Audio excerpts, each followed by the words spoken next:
Com quase 30% de analfabetos funcionais, o Brasil se afunda em ignorância. Mas seria culpa dos governos anteriores? Falta de investimento em educação? Ou será que educar de verdade nunca foi a intenção do Estado? Este é o Visão Libertária, sua fonte de informações descentralizadas e distribuídas. Ajude a propagar as ideias de liberdade. Deixe o seu like e compartilhe com seus amigos. Um artigo seu pode virar vídeo aqui também, sabia? Este artigo foi sugerido por Ian Curtis Votava na Margaret Thatcher, escrito por Charlie Dalton, revisado por historiador libertário e narrado por Gordinho Caipira. Em pleno ano de 2025, o Brasil ainda convive com um cenário educacional alarmante. 3 em cada 10 brasileiros entre 15 e 64 anos são analfabetos funcionais. Esse dado, revelado pelo Indicador de Analfabetismo Funcional, INAF, publicado no dia 5 de maio, evidencia que 29% da população economicamente ativa do país não é capaz de compreender plenamente o que lê, interpretar textos simples ou resolver operações matemáticas básicas. E o mais espantoso, esse número é o mesmo de 2018. Em outras palavras, em 6 anos o país não avançou absolutamente nada no combate ao analfabetismo funcional. Um retrato fiel do estancamento crônico da educação brasileira, num país que ficou anos e anos sob o controle do Partido dos Trabalhadores. O estudo foi realizado pela Ação Educativa e pela consultoria Conhecimento Social, com o apoio de instituições como Fundação Itaú, Fundação Roberto Marinho, Instituto Unibanco, Unesco e Unicef. Foram aplicados testes entre dezembro de 2024 e fevereiro de 2025 em todas as regiões do país, abrangendo 2.554 pessoas. A margem de erro varia entre 2 e 3 pontos percentuais, o que não muda o diagnóstico geral. O analfabetismo funcional permanece como uma das chagas mais profundas da sociedade brasileira. Para entender melhor o que os números representam, é preciso compreender o conceito de analfabetismo funcional. Diferente do analfabetismo absoluto, no qual a pessoa não sabe ler ou escrever uma única palavra, o funcional refere-se àqueles indivíduos que até conseguem decodificar palavras isoladas ou ler frases simples, mas não conseguem extrair sentido de um texto minimamente complexo. Essas pessoas também não conseguem interpretar informações de um gráfico, muito menos resolver uma questão matemática com porcentagem, fração ou raciocínio lógico.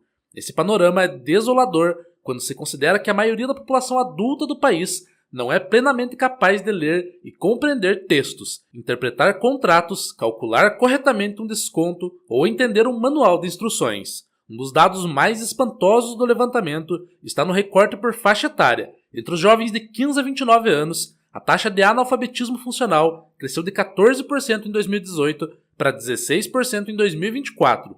O resultado é atribuído por especialistas à pandemia de Covid-19, que teve como consequência a adoção de políticas de fechamento prolongado das escolas, interrompendo processos educacionais fundamentais, além do contato social entre alunos. Infelizmente, não foi só a economia que ficou para trás, e os engenheiros sociais de plantão, que acharam que o fecha-tudo seria a grande solução, esqueceram das crianças e aqueles que precisam trabalhar para sobreviver. O resultado foi uma tragédia sem precedentes. Ou melhor, uma tragédia que se iguala à gestão da ex-presidente Dilma, a estocadora de ventos.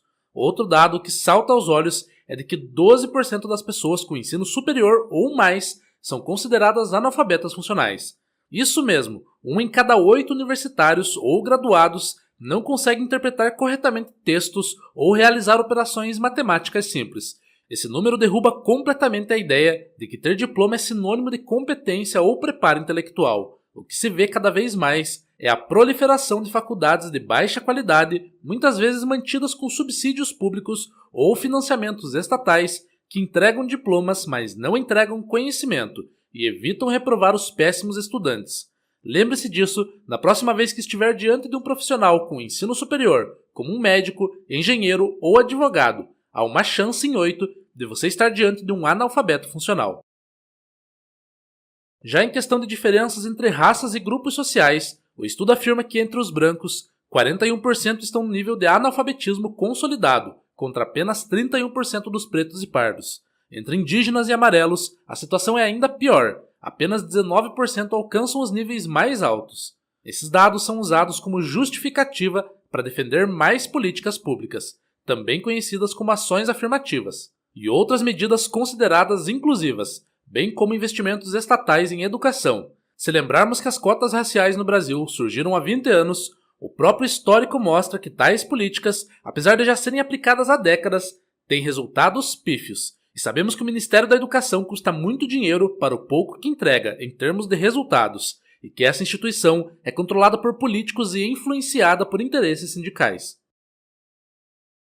Outro aspecto abordado é o impacto do contexto digital sobre a alfabetização. Pela primeira vez, o levantamento avaliou como as transformações tecnológicas interferem no cotidiano das pessoas e nas exigências por novas formas de letramento. Em um mundo onde a inteligência artificial, redes sociais e a comunicação em tempo real exigem cada vez mais capacidade crítica e interpretação ágil de textos e dados, o Brasil continua preso a um modelo de ensino retrógrado, engessado e padronizado. E qual foi a solução proposta? A coordenadora do Observatório Fundação Itaú, Esmeralda Macana, destaca que a educação precisa ganhar mais ritmo e qualidade para se adequar a um ambiente em constante transformação. Ela ressalta a necessidade de garantir que crianças e jovens tenham acesso ao aprendizado adequado para suas idades e que o ensino fundamental seja realmente eficaz. Apesar de apontar as mudanças rápidas no contexto digital, sua solução parece algo bastante genérico, sem especificar melhor que tipo de alternativa e política poderiam ser adotadas. Infelizmente, a análise da coordenadora acaba por insistir no erro ao defender mais do mesmo, mais políticas públicas, mais centralização, mais do velho modelo estatal que custa caro e não tem incentivos para funcionar. Será que é mesmo essa a resposta correta para os problemas de formação e aprendizagem do povo brasileiro? Mesmo com o aumento de verbas, com leis que obrigam a presença escolar e com tentativas de implementar novas diretrizes curriculares, o sistema não avança e parece haver algo de muito errado nessa abordagem. Após décadas de promessas, planos educacionais, reformas curriculares, aumento de verbas e campanhas governamentais, ainda temos cerca de 1/3 da população composta por analfabetos funcionais, o que é uma vergonha considerando que estamos em pleno século XXI. A estagnação dos indicadores, mesmo com todos os recursos despejados pelo Estado ao longo das últimas gerações, revela o que qualquer cidadão atento já sabe. O Estado brasileiro não quer melhorar nada e utiliza o sistema de ensino para ter mais acesso ao nosso dinheiro. Os políticos nunca demonstraram interesse real em formar cidadãos críticos, independentes e capazes de pensar por si mesmos. Pessoas que consigam prosperar no mercado e melhorar de vida. O que eles desejam são indivíduos dependentes de políticas públicas, e isso já está claro como um projeto de poder muito bem elaborado por parte da elite. Portanto, o problema do analfabetismo funcional não é meramente técnico, mas estrutural e político. A escola pública brasileira foi sequestrada por uma lógica burocrática, sindicalizada e ideológica, na qual o aprendizado do aluno é irrelevante, contanto que o orçamento continue crescendo e os militantes travestidos de professores mantenham seu feudo intocado. O importante é manter a aparência de funcionamento, com prédios, livros didáticos, provas, formaturas e estatísticas manipuladas, em vez de preparar o aluno para interpretar o mundo real e agir nele com autonomia, adaptando-se ao mercado de trabalho. O ensino estatal quase sempre se limita a despejar conteúdos desconexos e ultrapassados. O que se exige no sistema público limita-se à memorização de fórmulas e à leitura de obras obrigatórias com pouca ou nenhuma relevância prática.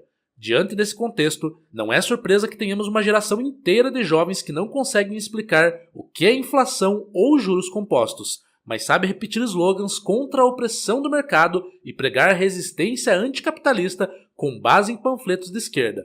Essas pessoas nem sequer aprenderam coisas fundamentais, como primeiros socorros ou a usar o Excel e o PowerPoint. Quanto mais, idiomas importantes, como o inglês. O Leviatã estatal não apenas falha em alfabetizar, como também sabota deliberadamente a formação intelectual de seus cidadãos, tornando-os praticamente inúteis aos olhos dos empregadores. E a verdadeira razão pela qual o ente estatal e sua elite espúria insistem em manter o monopólio sobre a educação é simples: controle. Um povo que pensa pouco e entende menos ainda é muito mais fácil de manipular. O analfabetismo funcional é funcional sim, mas não para o cidadão, e sim para o Estado. Um trabalhador que não sabe calcular impostos não perceberá o roubo tributário diário ao qual está submetido e nem entenderá o quanto sua moeda foi desvalorizada ao longo dos anos.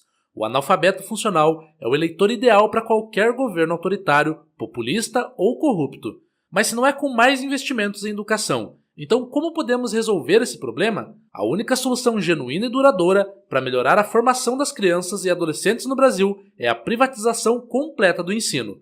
Isso significa romper de vez com o modelo de educação estatal obrigatória, homogênea e controlada por políticos, sindicatos e burocratas. Significa devolver aos pais, alunos e professores o poder de escolha sobre o que, como, onde e com quem aprender. Precisamos permitir que o mercado traga diversidade e soluções práticas que atendam demandas reais da sociedade e do mercado. Na verdade, privatizar não é entregar para empresários, como dizem os inimigos do livre mercado, que apenas se beneficiam do sistema atual. Privatizar é permitir que surjam milhares de modelos diferentes de escola, de currículos, de métodos pedagógicos, de abordagens culturais e filosóficas. É permitir que a educação se adapte às necessidades reais das pessoas, e não às metas artificiais impostas por tecnocratas de Brasília. É permitir também que as famílias escolham se querem uma escola com foco em ciência e tecnologia, em humanidades clássicas, artes, religião, empreendedorismo ou mesmo o homeschooling. A privatização verdadeira também elimina a ideia absurda de que educação gratuita é direito universal garantido pelo Estado. Não existe almoço grátis, e muito menos educação gratuita. A escola pública é sustentada por impostos, e impostos são recursos retirados à força do cidadão. Mas e os pobres, como ficam? E aqueles que não puderem pagar a educação privada?